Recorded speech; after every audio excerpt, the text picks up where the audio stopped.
تو اس کا ایک حصہ رہتا ہے کہ جب غزوہ خندق کے دوران جس چٹان کو توڑا جا رہا تھا اور وہ صحابہ سے نہیں ٹوٹی اور پیارے مصطفیٰ تشریف لائے اور حضور کی ایک ہی ضرب سے وہ ریزہ ریزہ ہو گئی، تو اسی موقع پر حضرت جابر رضی اللہ تعالی عنہ یہ صحابی رسول موجود تھے، اور جب سرکار نے چٹان توڑنے کے لیے گینتی کو اٹھایا تو پیارے مصطفیٰ علیہ السلام کے جسم اقدس پر حضرت جابر نے وہ پتھر دیکھ لیے، تو دوڑے چلے گئے اپنے گھر اور اپنی زوجہ سے کہا کہ ایسا کرو، گھر میں کیا ہے؟ میں چاہتا ہوں کہ میں نے حضور کی حالت کو دیکھا ہے اور سرکار کئی دنوں کے بھوکے ہیں، سرکار نے کھانا تناول نہیں کیا، تو میں چاہتا ہوں کہ ہم حضور کی دعوت کریں، تو گھر میں کیا ہے؟ تو آپ کی زوجہ کہتی ہے کہ گھر میں تھوڑے سے جو ہیں اور ایک بکری کا بچہ ہے، تو ایسا ہے آپ جائیں حضور کو دعوت دیں کہ صرف حضور تشریف لائیں اور حضور کے ساتھ 3 سے 4 اصحاب تشریف لائیں، کیونکہ تھوڑے سے جو ہیں میں ان کو پیسوں گی اور ایک بکری کا بچہ ہے اس کو ہم ذبح کریں گے، تو یہ دعوت 3 سے 4 افراد کی ہو جائے گی، تو آپ جائیے پیارے مصطفیٰ علیہ السلام کو دعوت دیجیے۔ جناب جابر رضی اللہ تعالیٰ عنہ جب تشریف لائے نا، اور انہوں نے آ کے حضور کے کان میں کہا، بندہ نواز تھوڑا سا جو ہے اور ایک چھوٹا سا بکری کا بچہ ہے، آپ کے لیے دعوت کا اہتمام کیا گیا ہے، تو سرکار آپ آئیں اپنے ساتھ چند اصحاب کو لائیں۔ تو پیارے مصطفیٰ علیہ السلام نے جب سنا نا اور جناب جابر نے کان میں کہا، تو حضور نے سنتے ہی سارے اہل خندق کو دعوت دی، فرمایا اے خندق والو سنو سنو سنو، آج جابر کی طرف سے تم سب کے لیے دعوت کا اہتمام ہے۔ جناب جابر نے کان میں کہا تھا، بندہ نواز میں نے تو آپ کے ساتھ 2 سے 3 افراد کی دعوت ہے، تو جناب جابر دوڑے چلے آئے، پھر حضور کی بارگاہ میں رکے نہیں، دوڑے چلے آئے، اپنی بیگم سے کہا خدا کی بندی کمال ہو گیا، سرکار نے تو پورے اہل خندق کو دعوت دے دی ہے، اور کتنے افراد تھے؟ 1400 صحابہ کرام تھے، اور فرمایا اے جابر رکو، بڑی جلدی میں ہو، آؤ گھر جاؤ، اور جب تک میں نہ آؤں آپ نے کھانا بنانا نہیں ہے۔ جناب جابر دوڑے چلے آئے، بیگم سے کہا خدا کی بندی آج کمال ہو گیا ہے، سرکار نے 1400 صحابہ کو دعوت دی ہے کہ جو 4 افراد کا کھانا تھا، اور میں اگر حضور نے دعوت دی پھر پورا بھی سرکار ہی کریں گے۔ سرکار تشریف لائے، فرمایا ایسا کرو وہ آٹا لاؤ، آٹا لایا گیا، پیارے مصطفیٰ نے اپنا پاکیزہ لعاب دہن، حضور نے اپنا تھوک مبارک، اور یہ یاد رکھنا تھوک پاک ہوتا ہے، ہمارا تھوک بھی ہے نا یہ بھی پاک ہے، ٹھیک ہے نا؟ پاک کس معنی میں؟ اگر تھوک جو ہے نا وہ کپڑے پر لگ جائے تو کپڑا بھی کیا ہے؟ پاک ہے۔ اگر تھوک جو ہے وہ مسجد کے اندر کسی سے گر جاتا ہے یا کوئی بندہ بھول کر دیتا ہے تو بھی کوئی حرج نہیں ہے، بھولے سے، تو وہ جگہ بھی کیا ہے؟ پاک ہے۔ تو تھوک جو ہے وہ کیا ہے؟ بولو پاک ہے۔ تو پیارے مصطفیٰ علیہ السلام نے اپنا لعاب آٹے میں ڈالا، اپنا لعاب اس گوشت والی ہانڈی میں ڈالا، اور فرمایا کہ اے جابر اس ہانڈی کو چولہے سے نیچے نہیں اتارنا، اور اس کا ڈھکن اتار کے اندر نہیں دیکھنا، اور فرمایا کہ اپنی بیگم سے کہو ایک خاتون اپنے ساتھ ملا لے، آٹا گوندھ کر پیڑے بناتی جائے اور آنے والے لوگوں کو کھانا کھلاتی جائے۔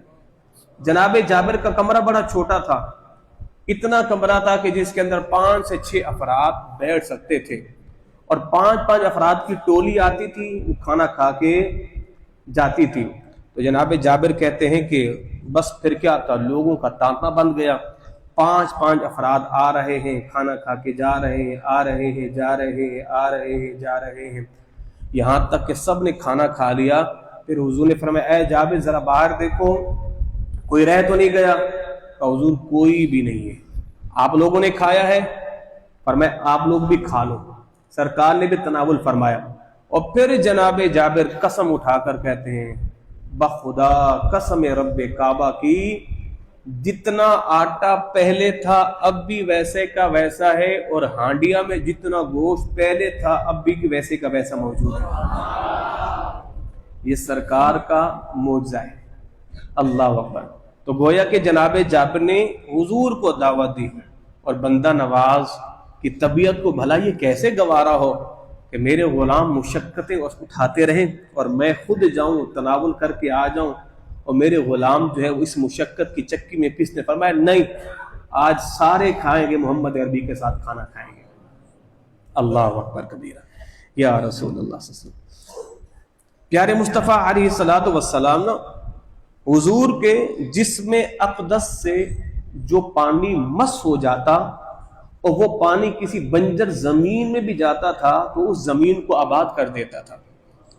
صحابی کہتے ہیں سرکار نے ایک خشک درخت کے نیچے حضور نے وضو کیا، اور جو وہ حضور کا غسالہ تھا نا، استعمال والا پانی، اس درخت کی جڑوں میں جیسے گیا اللہ تبارک و تعالیٰ نے اسے ہرا بھرا فرما دیا ہے۔ اللہ اکبر کبیرہ۔ ایک شخص ہے، وہ کہتے ہیں کہ میں ایک دفعہ حضور کی بارگاہ میں حاضر ہوا، اور پیارے مصطفیٰ نا حضور اپنے سر انور کو دھو رہے تھے، تو کہتے ہیں میں بھی حضور کے پاس، حضور فرمایا تم بھی اپنا سر دھو لو، کیونکہ سرکار جب سفر سے آتے تھے یا کسی غزوے سے آتے تھے تو حضور اپنا سر انور کو دھوتے تھے۔ فرماتے ہیں کہ حضور نے اپنا سر انور دھویا تو میں نے بھی دھو لیا، اور پھر فرماتے ہیں میں حضور کے سامنے بیٹھ گیا، اور میں نے حضور کی بارگاہ میں اپنا ہاتھ بڑھایا، میں نے حضور کے ہاتھ میں ہاتھ دے کر کلمہ پڑھا اور میں مسلمان ہو گیا۔ اور پھر میں نے حضور سے عرض کی یا رسول اللہ صلی اللہ تعالی علیہ وسلم، میں چاہتا ہوں مجھے آپ اپنی قمیض کا ٹکڑا عطا فرما دیں، اپنی قمیض کا ٹکڑا، تھوڑا سا کپڑا مجھے دے دیں، تاکہ اس لیے کہ اس کپڑے کو آپ کے جسم سے نسبت ہو گئی ہے، میں اس سے برکت حاصل کروں گا۔ تو وہ صحابی کہتے ہیں کہ میں حضور کے اس کپڑے سے تا دم حیات برکت حاصل کرتا رہا۔ اور بعضوں نے یہاں تک لکھا ہے کہ پیارے مصطفیٰ علیہ الصلوۃ والسلام اگر کسی جانور پر حضور سوار ہو جاتے تو جانور مرتے دم تک اسی حال میں رہتا تھا، وہ بوڑھا نہیں ہوتا تھا، وہ جانور بوڑھا نہیں ہوتا تھا۔ اللہ اکبر کبیرہ، اللہ اکبر کبیرہ۔ حضرت اسماء بنت ابو بکر، جناب صدیق اکبر کی بیٹی حضرت اسماء، وہ فرماتی ہیں کہ حضور کا ایک جبہ میرے پاس موجود تھا جسے سرکار زیب تن فرمایا کرتے تھے، اور فرماتے جب سرکار علیہ السلام کا وصال ہو گیا تو وہ جبہ میرے پاس تھا، اور جب مدینے میں کوئی بچہ بیمار ہوتا تو میں اس جبے کو پانی میں ڈالتی اور کہتی جاؤ اس پانی کو بچوں کو پلاؤ، اللہ آپ کے بچوں کو شفا عطا فرمائے گا، اللہ آپ کے بچوں کو شفا عطا فرمائے گا۔ اور حضرت عائشہ صدیقہ فرماتی ہیں ہمارے گھر میں ایک بکری تھی، اور جب سرکار آتے تھے نا تو بکری حضور کا ادب ایسے کرتے تھے، بالکل سہم کے بیٹھ جاتی تھی، اور جیسے سرکار گھر سے جاتے تھے حضرت عائشہ فرماتی وہ بکری پھر اچھلتی کودتی تھی، گھر میں دوڑتی تھی، مگر جیسے سرکار آتے تھے وہ بکری جو ہے وہ بالکل ادب کے ساتھ سہم کر بیٹھ جاتی تھی کہ اب سرکار آ گئے، حضور کی موجودگی میں گھر میں اچھلنا کودنا یہ آداب رسالت کے خلاف ہے، یہ آداب رسالت کے۔ بات ختم کرنے لگا ہوں۔ ایک صحابی ہے جن کا نام عثمان بن حنیف ہے، وہ نابینا تھے، حضور کی بارگاہ میں حاضر ہوئے، یا رسول اللہ دعا کریں اللہ مجھے آنکھوں کا نور عطا فرمائے۔ حضور نے فرمایا یار اگر تو چاہے تو صبر کر، یہ تیرے لیے بہتر ہے، اگر تو چاہے میں دعا کرتا ہوں اللہ تجھے آنکھوں کا نور عطا فرمائے گا۔ اچھا سرکار کی بارگاہ میں جب کوئی شخص آتا نا تو حضور اسے آپشن دے، فرماتے یا تو صبر کر تیرے لیے جنت ہے۔ ایک عورت آ گئی تھی جس کو مرگی کا دورہ پڑتا تھا، وہ حضور کی بارگاہ میں آ گئی، بندہ نواز دعا کرے مجھے مرگی کے دورے پڑتے ہیں اللہ مجھے شفا عطا فرمائے۔ تو سرکار نے فرمایا بی بی اگر تو چاہے تو صبر کر تیرے لیے جنت ہے، اگر تو چاہے تو میں دعا کر دیتا ہوں اللہ تجھے شفا دے گا۔ تو وہ خاتون کیا کہتی ہے بندہ نواز سودا وہی ٹھیک ہے جنت والا، بس اتنا کرم کیجئے دعا کیجئے کہ جب بھی مجھے مرگی کا دورہ پڑے میرے جسم سے کپڑا بولو نہ ہٹے. آپ جانتے جب کسی شخص کو مرگی کا دورہ پڑتا ہے پھر وہ اپنے آپ میں نہیں ہوتا, اسے کس چیز کی خبر نہیں ہوتی. تو کہ سرکار سودا جنت والا ہی ٹھیک ہے, بس اتنا کرم فرمائیے کہ مرگی کا دورہ پڑے, منظور ہے, چل جائے گا, دنیا ہے نا چند دنوں کی جیسے کیسے گزر جائے گی. بس سرکار عورت زاد ہونا, بس اتنا دعا کر دیجئے کہ جب بھی مجھے مرگی کا دورہ پڑے میرے جسم سے کپڑا نہ ہٹے. پیارے مصطفیٰ نے دعا کر دی, اللہ نے جنت بھی عطا فرما دی ہے اور اللہ نے مرض سے بھی شفا بھی عطا فرما دی. تو یہ نبی نے شخص آگے حضور دعا کرے تو حضور نے فرمایا یا تو اگر چاہے تو صبر کر, اگر تو چاہے تو میں دعا کر دیتا ہوں. تو اس نے کہا حضور آپ دعا کر دیجئے. ہر شخص کا مزاج الگ ہوتا ہے اور ہر شخص کی طلب بھی الگ ہوتی ہے. اب ایک شخص حضور کی بارگاہ میں حضور مجھے سواری دیں, فرمایا لے لے یا سواری, بھائی اس کو ایک اونٹ دو, مل گیا, اور کیا چاہیے حضور اس سواری کا کجاوا بھی دو, فرمایا اس کو کجاوا بھی دو, اور کیا چاہیے حضور مجھے سفر کا راشن بھی دو, فرمایا دے دو بھائی اس کو, اور کیا چاہیے حضور بس, فرمایا اور, فرمایا بس.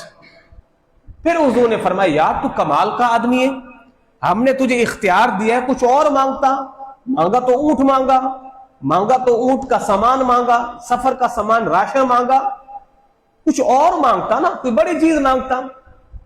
فرمایا کہ تیرے سے بہتر تو وہ عورت تھی کہ جسے جناب موسیٰ علیہ السلام نے کہا او بوڑھی اماں تو یہ بتا حضرت یوسف علیہ السلام کی قبر کہاں ہے. وہ بوڑھی عورت تھی, اس کو معلوم تھا, اس کی عمر بڑی طویل تھی, تو وہ جناب یوسف کی قبر کا پتہ اس کو معلوم تھا.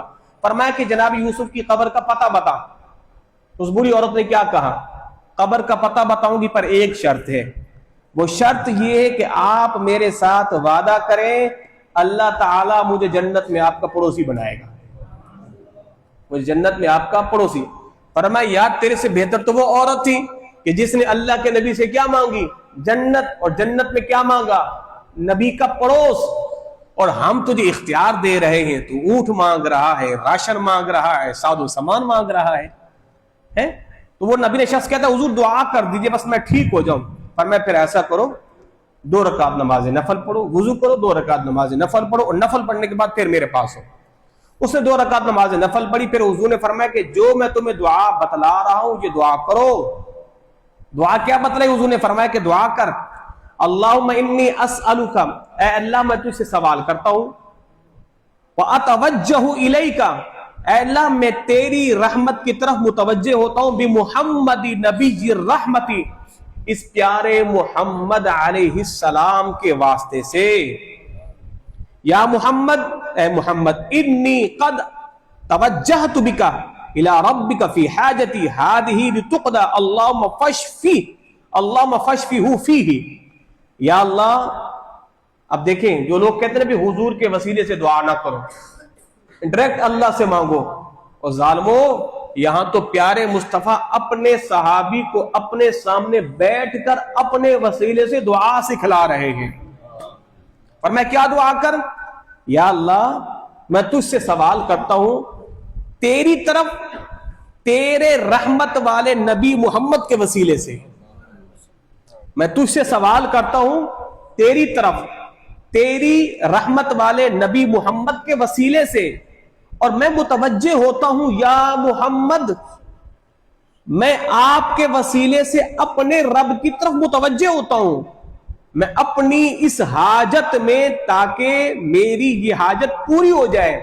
یا اللہ میرے حق میں میرے حبیب کی شفاعت کو, میرے حبیب کے وسیلے کو قبول فرما. اس نے سرکار کا وسیلہ پیش کیا اور حضور نے اس سے یہ دعا بتلائی. ابھی اس نے دعا کر کے فارغ ہی ہوا تھا, اللہ نے اس آنکھوں کا نور عطا فرما دیا. تو حضور کے وسیلے سے دعا کرنی چاہیے. اہل مکہ کہتے ہیں کہ جب حضور بچپن میں چھوٹے تھے نا تو اہل مکہ میں قحط سالی پڑ گئی, ہر طرف جناب عالی وہ قحط سالی ہی تھی, لوگوں کی یہاں بارشیں نہیں ہوتی, جب بارشیں نہیں ہوتی تو سبزہ نہیں, جب سبزہ نہیں تو جانور بھوکے, جب جانور بھوکے تو لوگوں کو پینے کو دودھ نہیں ملتا تھا. تو لوگ سارے جو وہ جناب مرنے کے قریب تھے, اب کیا کریں. تو ایک شخص تھا بڑی عمر والا، اس نے کہا بھی ایسا کرو، تم میں حضرت ابراہیم کی برکت اور اس